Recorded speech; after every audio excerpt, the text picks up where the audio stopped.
Super Science Power Hour Christmas special, stupid. I don't know what he's talking about.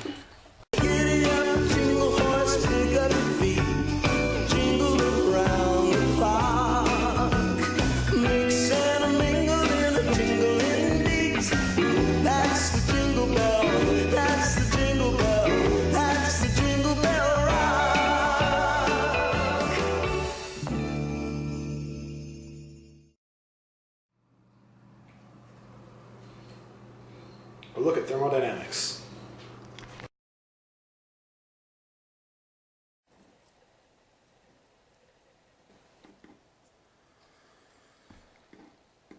Oh man, this stuff is so stupid. I hate thermodynamics. Don't give up. Who are you guys? We're the Super Science Power Hour Squad, here to help you with your everyday physics problems. I cannot take you seriously with that elf hat on.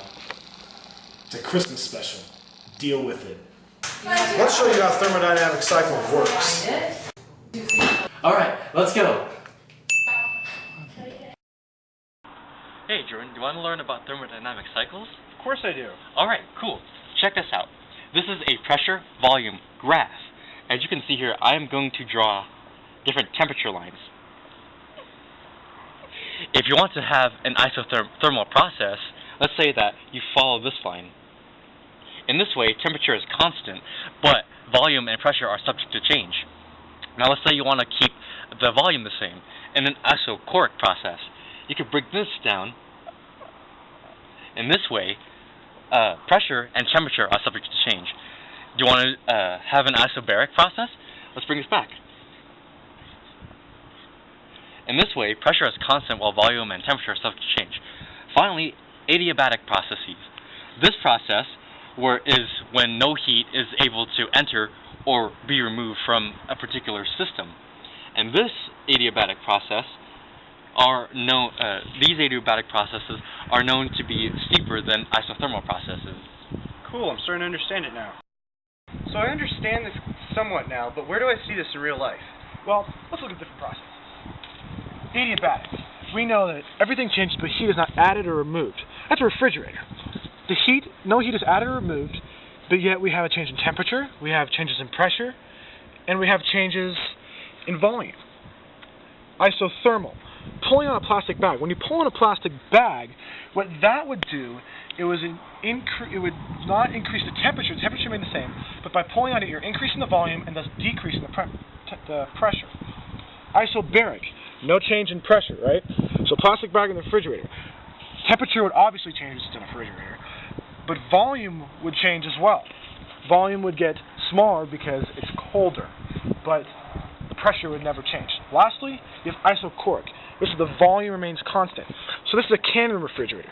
So with the can refrigerator, the volume is staying the same within the can, but the can is getting colder, changing the temperature. Heat is being added or removed.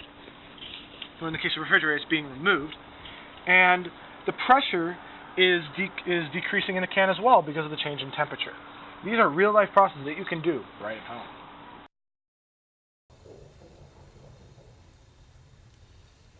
Hi. So, for this experiment, what we're going to use this inner tube of a bike tire. And with this tube, we're going to show how volume, temperature, and pressure all correlate together. So we're going to subject this inner bike tube to different temperatures, such as less and below room temperature, boiling temperatures, and colder temperatures. And with each different variable, we're going to see how pressure and volume expands or contracts. Now we're going to take the inner tube that is at room temperature, and we're going to put it over near boiling water.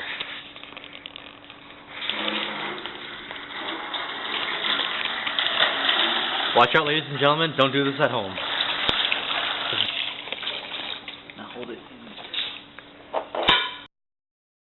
Okay, now what we're going to do, in comparison, is we just took it out, we're going to immediately put it in the freezer so that the temperature changes. Remember, these are all adiabatic processes again. We're going to put it in here, record the temperature once it equilibrates, and get the new pressure, temperature, and volume from this.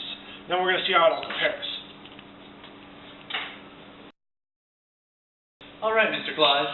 So, as you can see here, in our experiment, we recorded the initial temperatures, and then comparing them, when we heated it up, we put it in boiling water, and we recorded a temperature of 145 degrees Fahrenheit since the water wasn't actually completely boiling.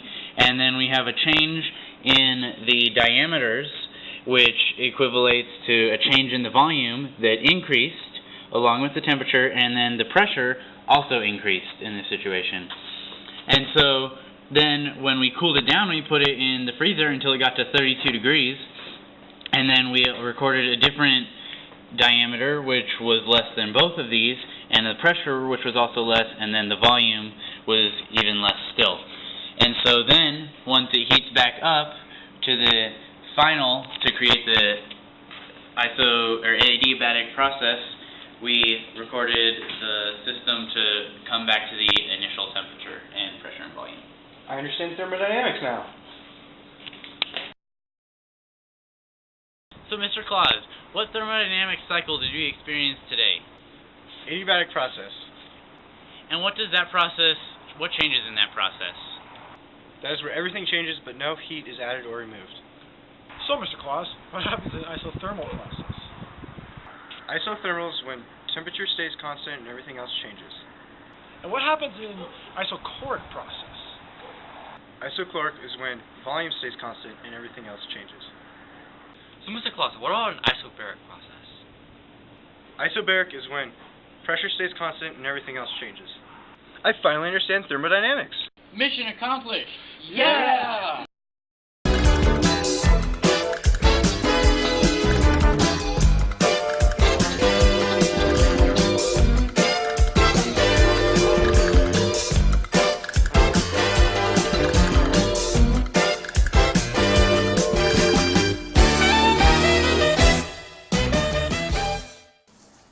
Wait, that was last week's episode. Oh, sorry. And cut!